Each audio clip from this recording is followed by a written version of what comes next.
નમસ્કાર વિદ્યાર્થી મિત્રો, સ્વાગત છે તમારું તમારી પોતાની યુટ્યુબ ચેનલ માય ક્લાસમાં। આજે આપણે ભણીશું ધોરણ 9 વિષય સંસ્કૃત ગાલા સ્વાધ્યાય પોથીમાં પાઠ 12 સુદુર્બલા સર્વ મનોરમા વાણી। સૌના મનને ગમે તેવી વાણી વિરલ હોય છે। ચાલો વિદ્યાર્થી મિત્રો વિભાગે ચાલુ કરીશું। જો ગદ્યખંડ આપેલું છે અને માતૃભાષામાં અનુવાદ કરવાનું છે। પહેલાનો જવાબ બોલું છું। એમ જ કોઈ કાવ્યમાં રસ લે છે, કોઈ નાટકમાં, કોઈ કળા કારીગરીમાં અને કોઈ ગણિતમાં। એવી જ રીતે કોઈને શૃંગાર રસ પ્રિય હોય છે, કોઈને વીર રસ, કોઈને કરુણ રસ અને કોઈને હાસ્ય રસ પ્રિય લાગે છે। ભાગ્યે જ કોઈને બીભત્સ રસ પણ ગમે છે। એમ રુચિનું વૈવિધ્ય નક્કી હોય છે। હવે બીજું,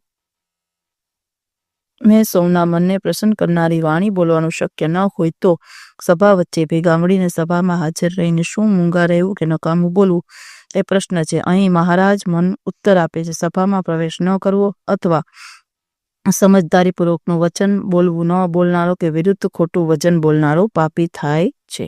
ચાલો હવે છે અનુવાદ દૂર કરો। ચાલો લખો જવાબ વિદ્યાર્થી મિત્રો, લખી શકો છો। જગતમાં જે વસ્તુ એકને ગમે છે તે બીજાને ગમતી નથી, એટલે આ સંસાર વિચિત્ર રુચિવાળો છે। એક પરિવારમાં જન્મેલા એક સરખા આચાર વિચારવાળા લોકોની પણ જુદી જુદી રુચિ હોય છે।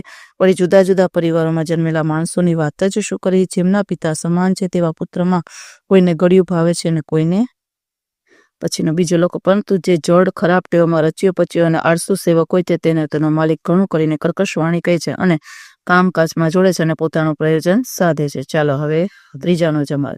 એમ જ કોઈ કાવ્યમાં રસ લે છે, કોઈ નાટકમાં, કોઈ કળા કારીગરીમાં અને કોઈ ગણિતમાં। એવી જ રીતે કોઈને શૃંગાર રસ પ્રિય હોય છે, કોઈને વીર રસ, કોઈને કરુણ રસ અને કોઈને હાસ્ય રસ। ભાગ્યે જ કોઈને બીભત્સ રસ પણ ગમે છે। એમ રુચિઓનું વૈવિધ્ય નક્કી હોય છે। ચાલો હવે વિદ્યાર્થી મિત્રો પ્રશ્ન નંબર 3 ઉત્તર આપવાના છે। પેલામાં લખો સી બીભત્સ્ય બીભત્સ રસ, પછી એ ઈર્ષાગ્રસ્ય, બી રુજવી, પછી બી કિલિશ્વ, પછી એ હાસ્ય રસ, સી અનુશાસનમ અને સી સજ્જનાય। હવે ચોથા પ્રશ્નનો આપણે જવાબ લખીશું। લખો વિદ્યાર્થી મિત્રો, અહમ સંસાર વિચિત્ર રુતિ અસતિ, પછી કંશ્ચિત મધુરમ રોચયતે, પછી એકસ્મિન પરિવારે જાતનામ રુચિ ભિન્ના અભવતી, અત્ર મધુરમ ભવણમ લવણમ ચામલમ ભોજન રસા વર્ણિતા। ચાલો હવે બીજાનો જવાબ લખીશું।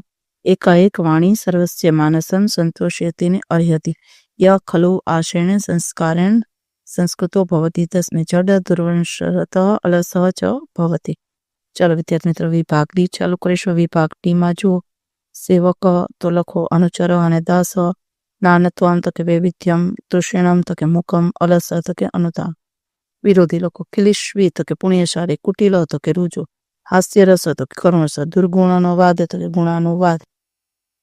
ચાલો હવે લખો પેલામાં પુલિંગ સંહાર, પછી અજ્ઞ, પછી અસૂયક અને વિચલક્ષણ। ચોથું લખો સ્ત્રીલિંગમાં લખો સ્થાલી, સમિત, સુદુર્લભા, રુચિ અને રુજવી।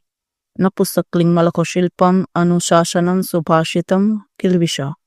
અને છઠ્ઠો પ્રશ્નમાં લખો ખાલી જગ્યામાં પેલામાં હી, પછી કસ્મી ચેત, પછી ખલુ, પછી તદા અને એવ।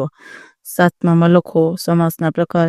વાર્તાવસરે તો કે ષષ્ઠી તત્પુરુષ, સ્નેહ પૂર્ણામ તો કે તૃતીય તત્પુરુષ, હાસ્ય રસ તો કે ષષ્ઠી તત્પુરુષ, ગુણાનુવાદ તો કે ષષ્ઠી તત્પુરુષ, સર્વ મનોરમા તો કે ચતુર્થી તત્પુરુષ।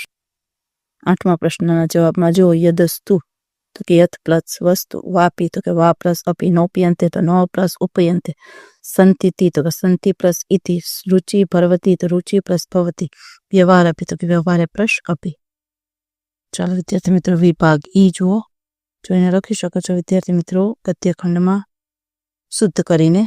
ચાલો વિદ્યાર્થી મિત્રો આજના વિડીયો લેક્ચરમાં આટલું જ છે। તમને વિડીયો ગમે તો લાઈક કરશો, તમારા મિત્રો સાથે શેર કરશો અને મારી ચેનલને સબસ્ક્રાઈબ પણ કરશો। આવજો।